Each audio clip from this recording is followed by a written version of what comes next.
ஆண்டவராகிய இயேசு கிறிஸ்துவின் நாமத்தினாலே உங்களை நான் வாழ்த்துகின்றேன்.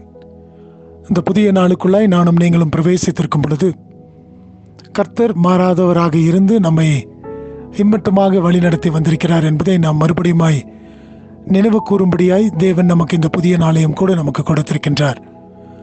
ஆம், எனக்கு பிரியமான தேவச்சனமே, நாம் ஒவ்வொரு நாளுக்குள்ளாய் கடந்து வந்து அந்த நாளை நாம் முடிக்கின்ற வேளையிலே நாம் தேவனுக்கு நன்றி அறிதல் உள்ளவர்களாக நாம் அதை செய்கின்றவர்களாக இருக்கின்றோம்.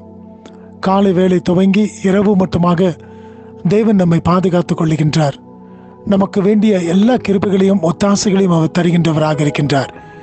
அப்படி என்று சொன்னால், இந்த நாளின் காலை வேளையை துவங்கி இருக்கும் பொழுது இந்த நாளிலே நாம் செல்லக்கூடிய பாதைகள் எல்லாவற்றிலும் தேவன் நம்மோடு கூட இருக்கின்றவராக இருக்கிறார் என்று சொல்லி வேதம் சொல்கிறது.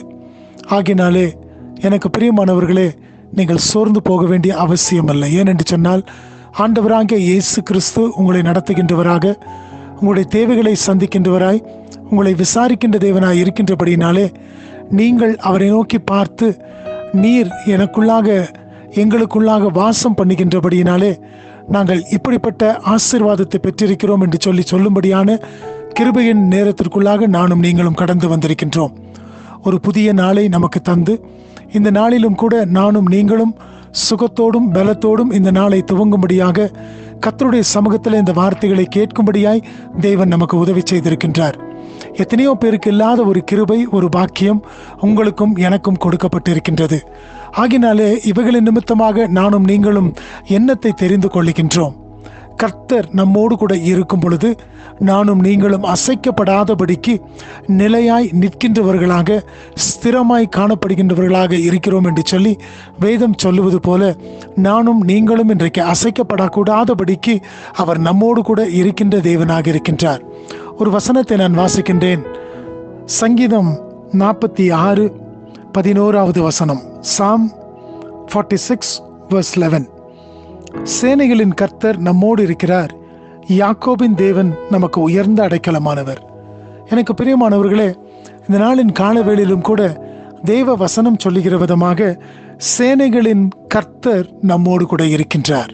அப்படி என்று சொன்னால், ஒரு பெரிய சேனையை நான் கடந்து போகும்படியாக இந்த சேனைகளின் கர்த்தராகிய அவர்தாமே என்னோடு கூட இருக்கின்றவராக இருக்கின்றார். ஆகினாலே நான் இந்த நாளிலே கடந்து போகக்கூடிய எல்லா வழிகளிலும் சேனைகளின் கர்த்தராகிய அவர்தாமே என்னோடு கூட இருக்கின்றவராய், என்னை நடத்துகின்றவராக இருக்கின்றபடியினாலே நானும் நீங்களும் சொல்ல முடியும், எனக்கு அவர் உயர்ந்த அடைக்கலமாய் காணப்படுகிறார் என்று சொல்லி. நான் அவருக்குள்ளாய் தஞ்சம் புகுந்து கொள்ளும்படியாய் அவர் என்னை அடைக்கலமாய் காணப்படுகின்றார். நான் அவருக்குள்ளாக என்னுடைய அடைக்கலத்தை பெற்றுக்கொள்ளும்படியாக, என்னுடைய பாதுகாவலை பெற்றுக்கொள்ளும்படியாக இந்த தேவன் என்னோடு கூட இருக்கின்றவராய் இருக்கின்றாராம்.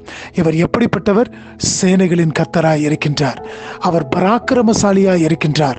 அவர் உங்களுக்காகவும் எனக்காகவும் பலத்த காரியங்களை செய்கின்ற ஒரு தேவனாக இருக்கின்றார்.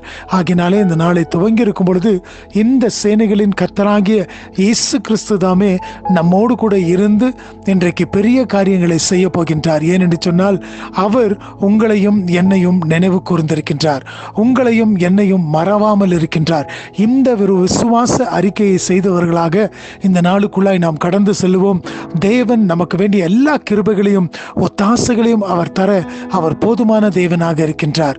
இந்த வசனத்தில் நானும் நீங்களும் கேட்ட விதமாக சேனைகளின் கர்த்தர் நம்மோடு கூட இருக்கின்றார். இந்த நாளிலே அவர் நமக்காக முன் சென்று எல்லா காரியத்தையும் நடத்த அவர் போதுமான தேவனாய் இருக்கின்றார். இந்த விசுவாச வார்த்தைகளை கேட்டவர்களாய் இருப்பது மாத்திரமல்ல, இந்த விசுவாச வார்த்தைகளை நாம் விசுவாசித்தவர்களாய் இந்த நாளிலே முன்னேறி செல்வோம்.